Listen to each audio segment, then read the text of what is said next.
Hey gamers, RiotZiegler here. As you know, yesterday on April 3rd, Riot started breaking lots of news to the community about Valorant through creator Twitch streams and through a really fascinating Q&A that Dr.Lupo managed to score with the developers, and we're here to break it all down. First up, we got to see a ton of new footage in the April 3rd streams that revealed a lot about Valorant that we hadn't been shown before. Just as a small detail to start out with, we got to see for sure not only that, like CSGO, movement is quicker with the knife out, but also that even the knife rewards headshot accuracy.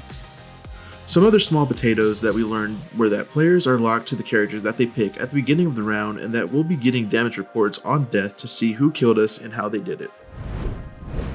On a more significant note, we did get to see that all weapons in Valorant are going to be hit scan, which is an interesting decision, but not at all surprising yet. As far as friendly fire goes, it does not appear to have been implemented as of now for guns, but it certainly is active for agent abilities.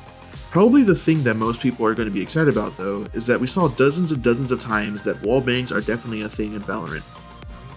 Last note here, in case you didn't hear it from everyone on stream yesterday, CSGO players will be able to fully convert their sensitivity into Valorant by simply dividing it by 3.18. Take the sensitivity you use now, slap it into a calculator, and you're golden. Yesterday, we actually had a way better source of information. Dr.Lupo managed to get away with an amazing Q&A with Valorant developers RiotZiegler and RiotSupercakes, and they revealed a lot of cool new info. First off, they said for sure that even with the world the way it is right now, we're still looking at a summer 2020 launch. At this launch, we're expected to have just 4 maps and probably the same agents we've seen so far. But Supercakes confirmed that at all times there will always be at least 1 agent and 1 map in development to continue the content stream for the game. We also got a lot to learn about how Riot expects to make money off of Valorant with it being free to play. Are we looking at a pay-to-play system? Will we have to get those gross RNG loot boxes? No and no.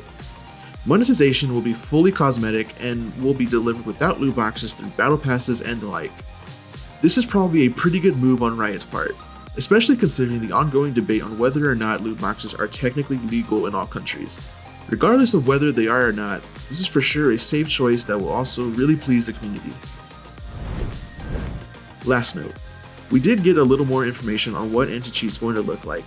Basically, when a cheater is detected in-game, instead of just banning the cheater and going on with it, we now know that the game will be terminated and the non-cheating players will not experience any losses for it. That's going to be it for us today, dudes. And we did manage to snag a beta key yesterday, so if you want to see some crisp Valorant footage fresh off the beta starting next week, be sure to hit us with a subscribe and a like and all that. And I'll see y'all in the next video.